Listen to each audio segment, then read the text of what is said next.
Hello everybody. So we are going to talk tiles since again this was a request made, so I'm happy to oblige. So I've already created the very basic room. Again, I have a vanishing point which is on a horizon line, and then from the vanishing point I figured out the edges of the corners of the room. And now I'm going to make a tile floor. So I think we all know that when you're making a tile floor, the closer the tiles are to you, the wider that converging line is going to get, right?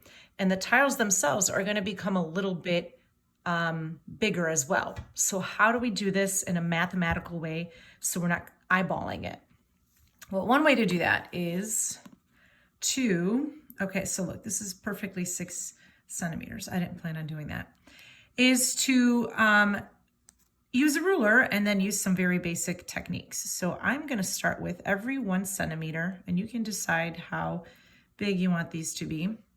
I made these little indicator points. From here, I'm going to align with my vanishing point, draw these lines out.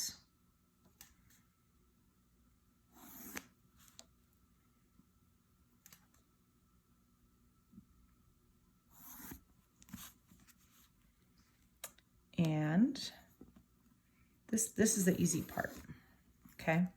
Make sure you get that right though. So you do want to measure them out because the tiles are equally separated out.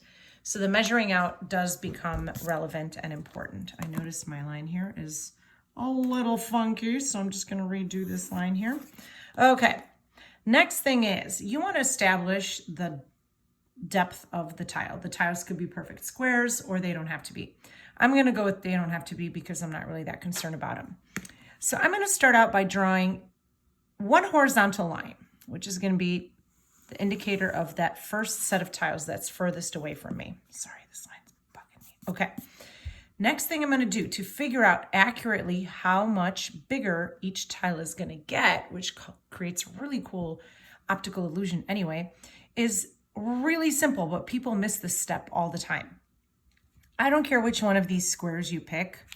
I'm going to pick this one right here. And what I'm going to do is I'm going to draw from corner to corner very lightly. Do you see how lightly I drew? I drew very, very lightly because this line is not going to be visible. This line serves a purpose. And if you drew a line from here, or from anywhere, it doesn't matter. It's still going to be accurate. I am looking for where these lines cross. Why is that? Because where this line crosses for the first time is where my next horizontal line is going to go. And look at that, you guys. Holy smokes. And then this one here. And you know what? Look how big these get. These kind of pretty much stay. Because if I keep drawing it, see if I did this one. It's pretty much exactly the same, yeah. So then I erase this line and I have some accurate tiles. Now these tiles definitely do look crazy. So if you guys play like Beat Saber or anything, some of these may look familiar to you because these guys totally utilize 1 point perspective. One last thing I want to show you is, let's say that you have a trick floor and you want some of these tiles to actually be able to fall into. Well, then you would just drop down a vertical line like this, horizontal line, because this part of the tile faces you, and then converging line. Remember, lines can go in 3 ways. If they're facing you, they're vertical and horizontal.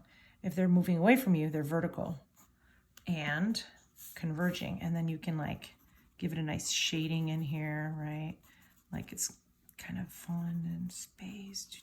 Or maybe you have one that falls all the way down. Oh my gosh, this one is, you don't want to fall into that one. That's pretty cool. You can also have them sticking out. And that would go back in space. This would be vertical line. This would go back in space, converging, horizontal. And look at that. Then you have a tile that's kind of sticking out. Maybe it's a step. Maybe it's a step that's going to take me, look at that. Isn't that cool? To a door. And if you recall, good review here. Sides of the door, left and right side, are going to be vertical when it's on that wall going back. converging, vertical, and there's your door. And if you want even more cool illusions, maybe this door you can walk into all the way. It's a tunnel. Anyway, now we're turning into like the Matrix and stuff. But anyway, hopefully this helps you with the tile floor. If you have any questions, you know where to find me. You know how to get a hold of me. I am really looking forward to seeing some creativity out of these drawings that you guys are doing. Thank you so much for paying attention, and I'll talk to you soon. Bye.